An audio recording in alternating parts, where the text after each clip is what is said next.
Hello students, how are you doing? So today we are going to understand our literature's second poem, which is The Wind. So this poem is written by Subramania Bharati, Chinnaswamy Subramania Bharati, also known as Bharatiyar. And he was a Tamil writer, poet, journalist, Indian independence activist, and a social reformer. He is popularly known as Mahakavi Bharati. He was a pioneer of modern Tamil poetry and is considered one of the greatest Tamil literary figures of all time.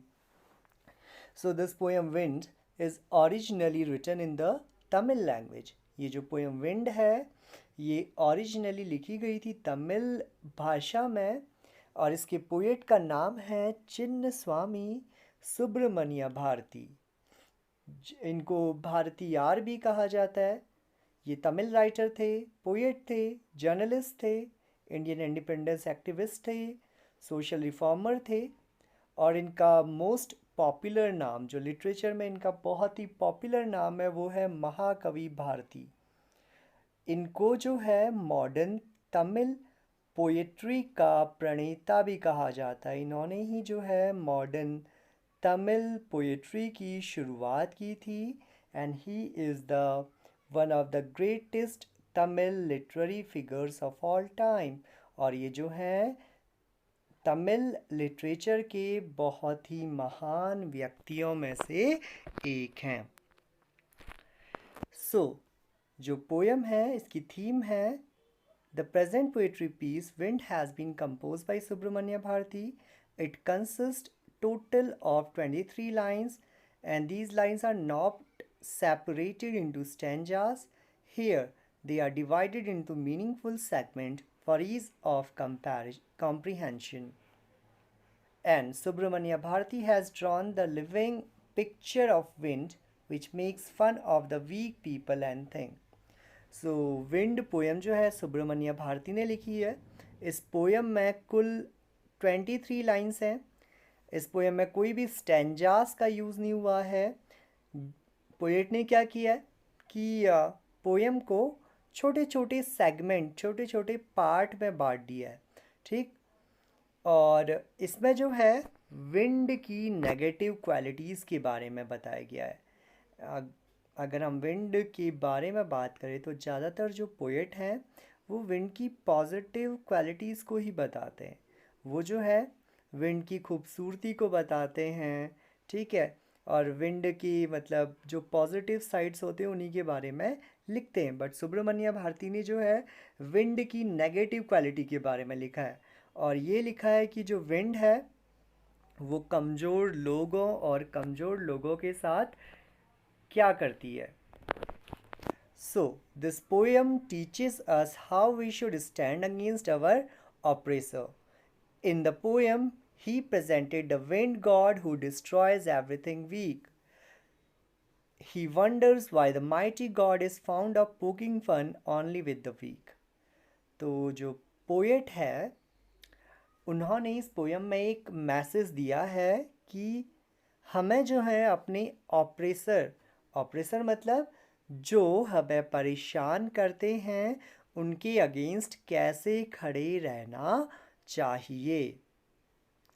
इस poem में जो wind God हैं वो सब कुछ destroy कर देते हैं, ठीक। जो कमज़ोर लोग होते हैं उनके घरों को तोड़ देते हैं, ठीक, उनकी हिम्मत को तोड़ देते हैं। और पोएट जो है वो यहाँ ये भी कह रहा है कि जो गॉड है जो भगवान है वो भी कमज़ोर लोगों का मजाक बनाते हैं। सो पोएट यहाँ पे को कहना चाह रहा है कि वी शुड बी स्ट्रॉन्ग, हमें हमेशा हर कंडीशन में स्ट्रॉन्ग रहना है। So the poem therefore advises the weak like him to make them strong. तो जो पोएट है वो जो वीक लोग हैं उनको एडवाइस देता है कि स्ट्रॉन्ग बने रहो। और स्ट्रॉन्ग जो है फिज़िकली भी बनना है और मेंटली भी बनना है। यहाँ जो विंड है it is the symbol of difficulty और ऑब्स्टिकल, ठीक। विंड जो है यहाँ पे कुछ सिंबल है डिफ़िकल्टीज़ का और ऑब्स्टिकल का जो ह्यूमन बीइंग्स को लगातार अपनी ज़िंदगी में फेस करने पड़ते हैं। सो अब जो है इस पोएम को हम फॉलोइंग पॉइंट्स के अकॉर्डिंग समराइज कर सकते हैं।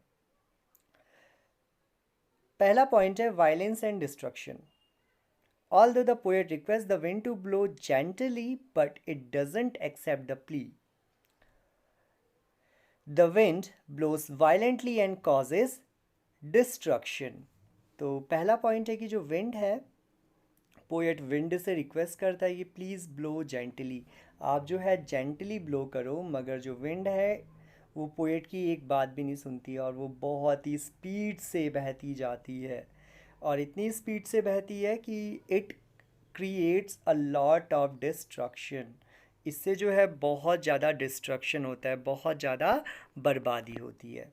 दूसरा है रिजल्ट ऑफ स्टॉर्म। अब विंड के तेज बहने यानी तूफान से क्या नुकसान होते हैं, तो ये तो आपको समझ में आता होगा कि कहीं भी तूफान आए तो क्या होता है कि जो वीक चीज़ें हैं वो उखड़कर टूट जाती हैं। तो यहाँ जो है पोएम में क्या होता है कि जो वीक लोगों के घर हैं उनकी दरवाजे उखड़ जाते हैं, खिड़कियाँ उखड़ जाती हैं, उनके घरों के अंदर जितने पेपर है वो हवा में उड़ते जाते हैं, उनकी बुक्स जो है शेल्फ से नीचे गिर जाती हैं। ठीक। नेक्स्ट पॉइंट है fun of almighty wind god. The poet has regarded wind as god and he states that he makes fun of weak people and thing. The fast blowing wind destructs weak houses, weak doors and weak bodies. तो यहाँ जो poet है वो कह रहा है कि जो विंड है वो कमज़ोर लोगों का मजाक बनाती है। और मजाक कैसे बनाती है कि जो कमज़ोर घर होते हैं वो टूट जाते हैं, दरवाजे टूट जाते हैं कमज़ोर, और जो कमज़ोर ह्यूमन बीइंग्स हैं वो मेंटली टूट जाते हैं। अब पोएट जो है यहाँ पे कुछ सजेशन भी दे रहा है कुछ, और वो कह रहा है लोगों से कि तुम हमें जो है स्ट्रॉन्ग हाउसेस बनाने चाहिए, स्ट्रॉन्ग दरवाजे बनाने चाहिए अपने घर के, ताकि हमारे घर जो है वो सुरक्षित रहे।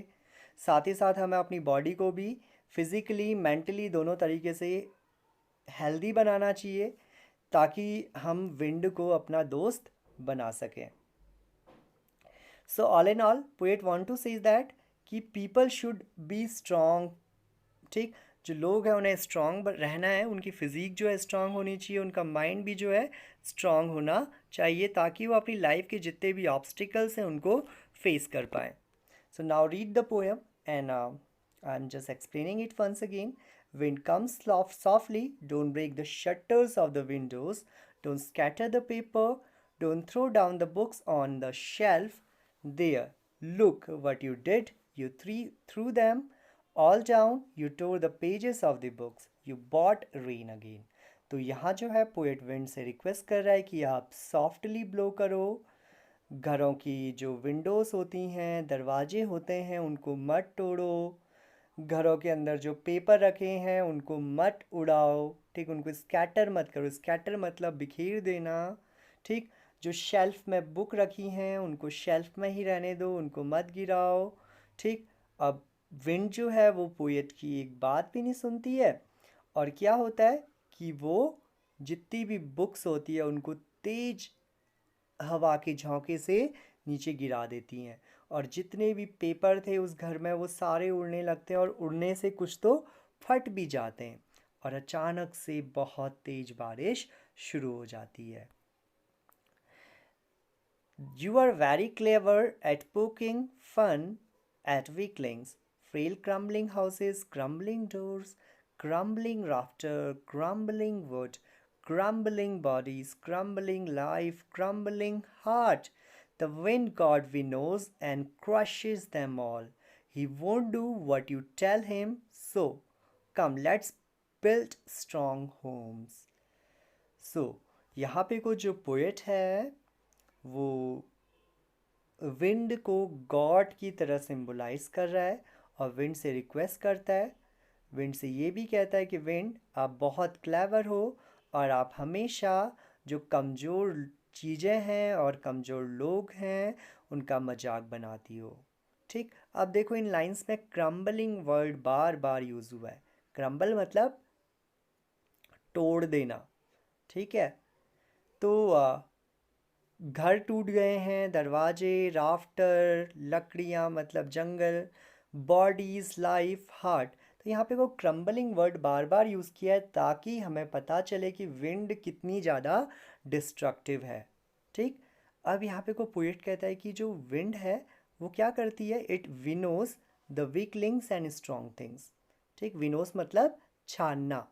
ठीक, छानने की एक तरीका है विनो। तो विंड क्या करती है कि कमज़ोर लोगों को अलग छान देती है और जो स्ट्रॉन्ग लोग हैं वो अलग हो जाते हैं। अब देखो तूफ़ान आता है, जिन लोगों के पास स्ट्रॉन्ग घर है वो तो अपने घर के अंदर सेफ़ है। ठीक है, जैसे हम लोग हैं, हमारे पास अच्छे घर है तो हम लोग सेफ़ हैं। But the people who are not having good houses, जिनके घर कमज़ोर हैं, ठीक, झोपड़ियों में जो लोग रहते हैं, अब उन लोगों के साथ तो बहुत परेशानी होती है ना जब तूफ़ान आता है। उनकी घरों की जो छत है वो उड़ जाती है। ठीक, उनके घरों के अंदर पानी घुस जाता है। ठीक, तो यहाँ जो गॉड हैं वो कह रहे हैं, सॉरी, जो पोएट है वो गॉड से कह रहे हैं कि गॉड आप जो हैं विंड के थ्रू जो कमज़ोर हैं वो और जो वीक लोग हैं उनको, और जो स्ट्रांग लोग हैं उनको छाट के आप अलग कर देते हो। ठीक है, नाउ तो वो लोगों से रिक्वेस्ट करते कि we should built the strong houses, हमें जो है स्ट्रॉन्ग हाउसेस बनाने चाहिए। तो वो कहते हैं कि let's join the door firmly, practice the firm, the body makes the heart state fast, do this and the wind will be friend with us. The wind blows out weak fires and he makes strong fires roar and flourish. His friendship is good, we praise him every day. तो वो लोगों से request करते हैं कि अगर आपको wind को दोस्त बनाना है तो हमें जो है मेंटली और फिज़िकली क्या बनना पड़ेगा, स्ट्रॉन्ग बनना पड़ेगा। हमें अपनी बॉडी को भी स्ट्रॉन्ग बनाना है, अपने घरों को भी स्ट्रॉन्ग बनाना है, अपने दरवाज़ों को भी स्ट्रॉन्ग बनाना है। जब हम स्ट्रॉन्ग हो जाएंगे, हमारे घर हो जाएंगे स्ट्रॉन्ग, तो हम विंड को दोस्त बना सकते हैं। और अगर हमारे पास स्ट्रॉन्ग घर हैं तो कैसा भी तूफ़ान आ जाए हमारे घरों को कोई नुकसान नहीं पहुंचेगा। So if we will be strong then we can be friend with wind. Okay, और उसके बाद हमें जो ये तूफ़ान है वो भी अच्छे लगने लगेंगे। आई होप आपको ये पोएम समझ में आई होगी। Thank you for watching the video.